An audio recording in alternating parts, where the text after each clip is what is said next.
All right, you are watching the 5.3 class notes for our chemistry class, and we're going to be working with atoms and light that they emit when their electrons transition, when they've gained energy, when they give that energy back out.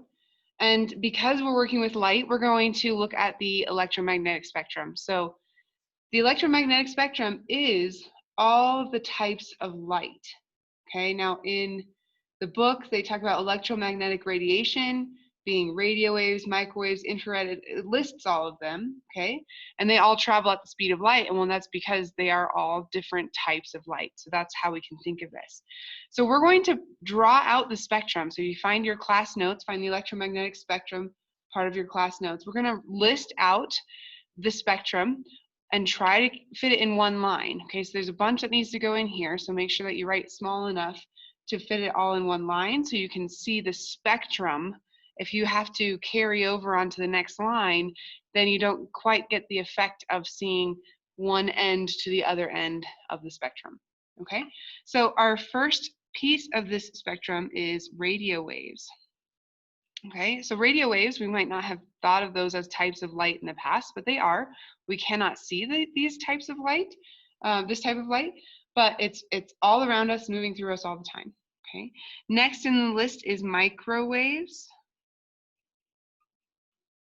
Microwaves, okay, and again, remember this is our symbol for micro, okay, Greek letter mu. Then we have infrared, which is IR for short. Infrared radiation is heat radiation. Microwaves, whether you knew this or not, microwaves are how our cell phones communicate. So these are flying through us all the time too. This is part of our communication system. Okay, infrared is heat radiation coming off of everything, and infrared is another type of light. We just cannot see it. Then in the middle we have our visible light, and it's a tiny, tiny sliver of the spectrum. And if we were to list visible light's colors, they do have an order for a reason. Roy G. Biv. Okay, red, orange, yellow, green, blue, indigo, and violet. So indigo here is a color of light that you can't really tell if it's blue or purple, so it's sort of in between those two colors, okay? Kind of a dark purplish blue. All right, then we have ultraviolet. Hopefully we've all heard of ultraviolet before. This is UV radiation, comes from our sun, comes from other things as well, but ultraviolet, okay, is a type of light. Then we have X-rays. Hopefully we haven't gotten too many X-rays in our lives, okay? They can be a little bit dangerous to our system, but X-rays are a type of light. And then our final piece of the electromagnetic spectrum is gamma rays. Gamma rays. And Greek letter for gamma, we're going to use lowercase. It looks like a fish swimming down, okay? So this is the spectrum, and it is written in this order for a very specific reason. This end over here with our radio waves is the lowest energy end of our spectrum. Okay, radio waves, very, very low energy. And the reason they have low energy is because they have long waves, long wavelengths. So if you were to measure a wave from crest to crest, they would have the longest of the wavelengths. And the symbol for our wavelength is lambda. Okay, it's kind of like an upside down Y. Then we have also the lowest frequency, low frequency at this end of the spectrum. And frequency symbol is nu, Greek letter nu, which looks kind of like a V where one side is curvy. Okay, so low energy, long wavelengths, low frequency at this end of the spectrum. At the other end of the spectrum, we have the opposite. We have very high energy, which means short waves, and high frequency. Okay, Now remember, these are all light, so they all travel at the same speed. They all travel at the speed of light, which means that a radio wave would take the same time to get from this side of my whiteboard to this side of my whiteboard as a gamma ray would from this side to this side, okay? So if this is my radio wave, and that took me about a second and a half to draw, okay? Nice long waves. They're very infrequent. There's only really one wave on here and then part of another, okay? And low energy. It didn't take me very much energy to draw that. Now, if I have to draw gamma rays in the same amount of time from here to here, but they have short wavelengths, I'm gonna have to put a lot more energy into that, okay? So 1.5 seconds again, ready, go. I mean, that was not very good, but short waves are gonna be higher in energy. It takes more energy for them to get in across the board in the same amount of time. So same distance, same time, okay? And you can see that they are much more frequent. So this wasn't a very nice symmetrical wave here, but there are a lot of waves, so their frequency is higher. We see them more often, okay? So that's just kind of one way to remember it. Another way to think of this, gamma radiation is, you know, it's cancer. It causes cancer because it damages our cells very, very quickly. X-rays, we wear a lead vest when we get X-rays because X-rays are also highly harmful if you have them in too high of doses. We know ultraviolet is harmful as well. It gives us sunburn, and you know, too much sunburn can also lead to cancer, right? So this end of the spectrum is very harmful to us. High energy is harmful. This end of the spectrum, radio waves, microwaves, those are moving through us all the time. This is part of our communications network. Infrared is something that we actually radiate. Visible light we can see. This end of the spectrum is not harmful to us, okay? So low energy, not harmful. If you think about throwing a baseball, if I threw a baseball and it hit you, it would probably hurt because baseballs are hard, right? But if a major league pitcher pitched a fastball and hit you, you know, potentially could die, right? So we have a range of energy versus harmfulness, and that might help you remember kind of where certain things belong. If they're harmful, they have high energy. If they're not harmful, they have low energy. And then we just have to remember in the middle, Roy G. Biv, this is in order of energy as well. Red light has the lowest energy out of the colors that we can see. Violet light has the most energy out of the colors that we can see. And infrared, ultraviolet are right next to their respective colors, right? Infrared is beyond red, ultraviolet is beyond violet from our visible spectrum. So we will ask you to memorize this order, and that is those are some tips for memorizing that. Now, in this chapter, we're working with some energy equations and light equations. So for example, energy equals h times nu, right? Planck's constant times frequency. When you're given one of these values, you already know this because it's a constant. We just plug in and solve for the value that you don't know. The other equation is c equals lambda nu. C is the speed of light, so this is also a constant, just like Planck's constant is. And then if you're given either the wavelength or the frequency, you can work with the speed of light to find the missing item. So we're using our algebra skills to rearrange these equations. These equations are not something that you have to memorize, and the Planck's constant speed of light are not something that you have to memorize either. You'll be given those, you just have to be able to work with them. Now, one of the things that becomes complicated with working with these equations is that you're going to be using scientific notation numbers, and people tend to freak out when they see scientific notation, but stay calm. We'll show you how to use a calculator so that your scientific notation is there for you, and just use them in the same way you would if you were working with simple numbers. Okay, we'll work a lot with those in our gas emissions lab this week. Okay, the next part of our 5.3 notes is an electronic transition. This is a starred piece of our notes. So if you move over to an explanation of atomic spectra at the top of the page, you'll find ground state is when electrons have the lowest possible energy. So when we write an electron configuration, 1s2, 2s2, 2p5, for example, okay, that would be fluorine. This is showing the ground state for fluorine. All of the electrons are in the lowest possible, sorry, that 2 is really large. I actually missed a 2. Okay, 1s2, 2s2, 2p5. those electrons are in the lowest possible orbitals that they can be in, because you can only put 2 in an orbital and you have to work your way up, right? So for fluorine, this is the ground state. Now we're going to get to a point where we're going to add energy to our atoms, and that's going to push some of these electrons up to higher orbitals, higher energy levels that they don't normally exist in. That's called the excited state. And then they're unstable at that point because low energy equals stability. And this is something, if you want to write this in the margin of your notes, this is something that will come up over and over and over, okay? Low energy equals stability. I kind of ran out of space here, but stability is what that says. Low energy equals stability. If you give a 3-year-old a bag of Halloween candy and let them go to town, they are not going to be stable. They're going to be bouncing off the walls. When is that same 3-year-old the most stable? Well, hopefully you're thinking to yourself, when he or she is asleep, they are the most stable, okay? And that is because they are in their lowest energy state. So low energy equals stability. This is the lowest energy fluorine's electrons can be in. This is stable. When we zap fluorine with electricity or put it into a flame and excite those electrons, we give them more energy, they can jump up to higher energy levels, but they're going to go back to that ground state, that stable state, as quickly as possible, instantaneous, really. And when they do that, they give off light. So find the starred part of your notes that say electronic transition, and the description that I want you guys to write is light is emitted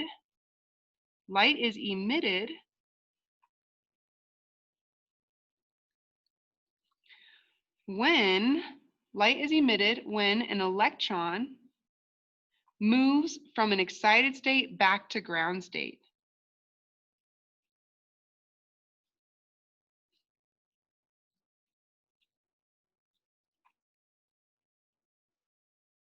Moves from an excited state back to ground state.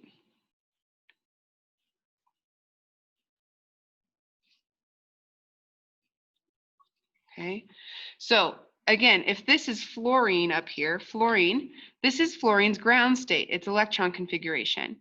I could bump one of these electrons from the 2p orbitals up into maybe the 3s, okay?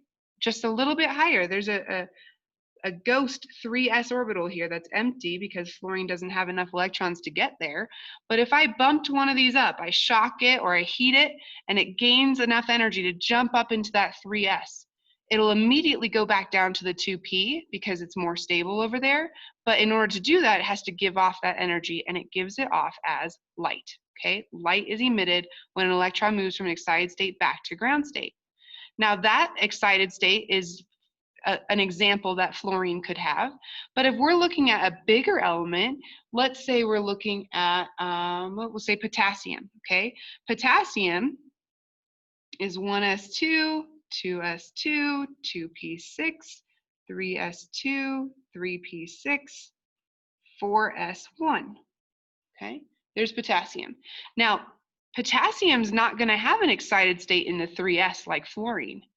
Its excited state might be the 4p or the 5s or anything higher than 4s, okay? So I might bump this electron up to the 4p for a second, and then it might fall back down to the 4s and give off light. The amount of energy it gives off in that transition is going to be different than the amount of energy given off in fluorine's transition. And that's going to show up as different kinds of light. So why are we learning all the different kinds of light? Well, we're about to see different kinds of light being produced by different elements. And those are going to kind of be a very unique pattern that we could call an element fingerprint, but they're officially called an atomic emission spectrum. Atomic emission spectrum. And we're going to be doing a couple of labs with this activity, or with this concept. Okay, now before we get to that though, we're going to do some major class notes on a graphical representation of electron absorption and release of energy. Okay, so graphical representation. I'm not going to write all of that out, but I'm just going to show you the graph. Okay, so please, maybe in this space that you have to make your graphical representation, we're going to make a graph on one side and we're going to describe it on the other. You can choose which way you want to split this up, but I'm going to go ahead and I'm going to make my graph on the right side. Okay, and I'm going to title it electronic transition.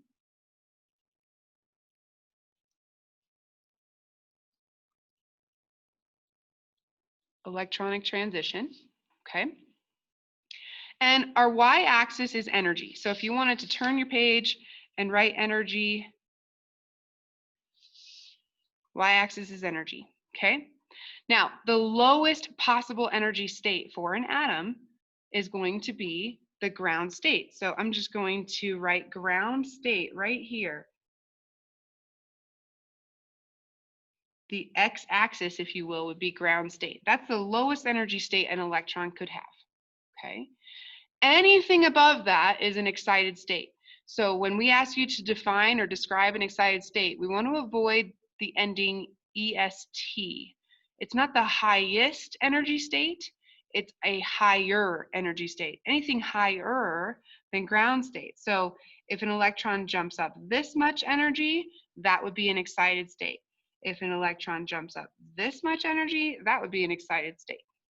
Okay, so all of these, and there can be many, many more, those would all be excited states because they are more than ground. They have more energy than ground. Okay, so excited states. Okay, so what we could do is we could zap an electron. So our electrons are hanging out in their ground state, and again, that looks different for every element. It might be the 2p orbitals for fluorine. It might be the 4s orbital and everything below it for potassium. That would be the ground state for potassium. But it depends on the element. But whatever their ground state is, they're hanging out here. We zap them with electricity, and one of the electrons decides to go whoom, and jump up a couple energy levels. Okay? It does not want to stay there. Why not? Hopefully, you're saying to yourself, low energy equals stability. Low energy equals stability. It does not want to stay here. So it's going to fall back down to ground state. Now, it could fall directly there, okay? It could fall all the way back to ground state. But the way that it does that is it's going to give off light. And we're going to show light with a little squiggly arrow, okay? When it falls down, it has to give up that energy, this much energy, quite a bit, in the form of light. Okay, if it doesn't fall all the way back down right away, it might take a little step first. Okay, so it might just fall that much and give off a little light, and then fall the rest of the way and give off more light. Okay, now the distance that it falls on this graph is the amount of energy that it is releasing, right? So if we're looking at this big drop right here, maybe transition A, okay? Electron jumped up 2 levels and fell back down 2 levels all at once. That's a big amount of energy. This distance, same absorption for this second set here, but then maybe the electron did this little tiny drop and then dropped the rest of the way. So transition B, transition C.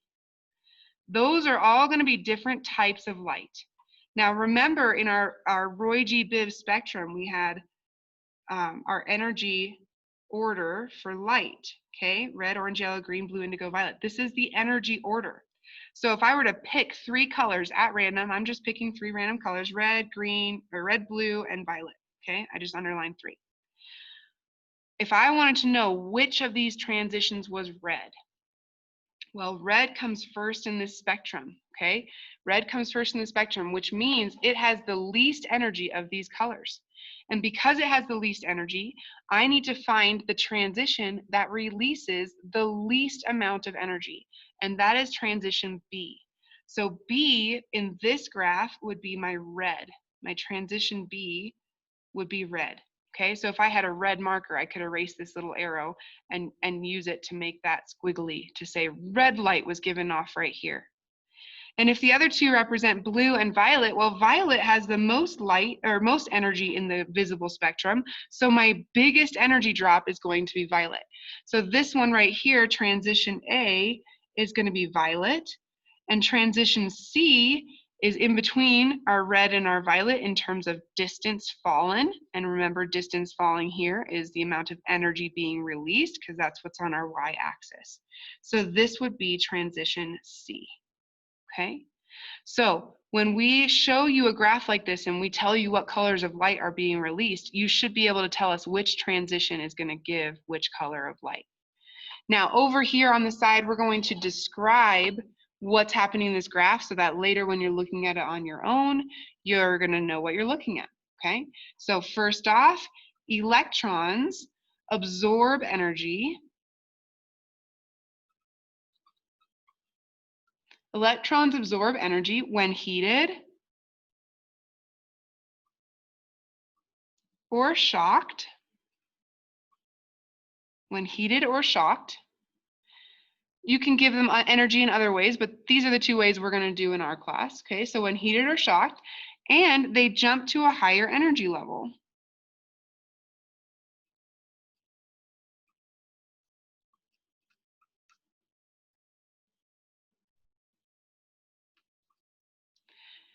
Electrons absorb energy when heated or shocked, and they jump to a higher energy level.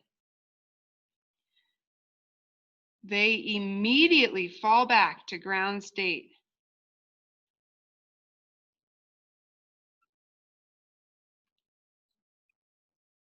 They immediately fall back to ground state. Low energy equals stability.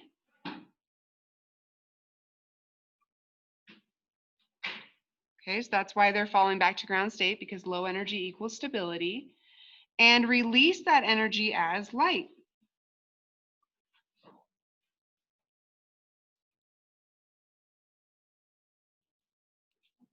The farther they fall, the more energy is released. The farther they fall, the more energy is released.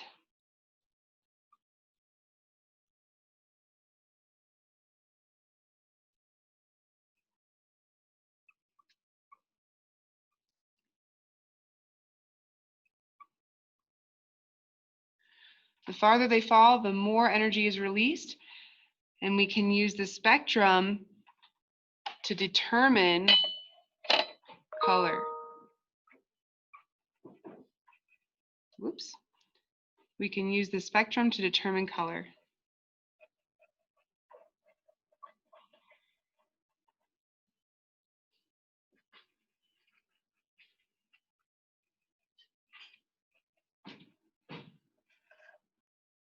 Okay.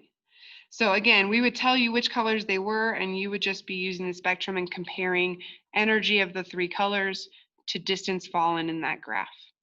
Okay. All right, that's the end of our notes for 5.3. Please reach out if you need any help, and we'll see you in class.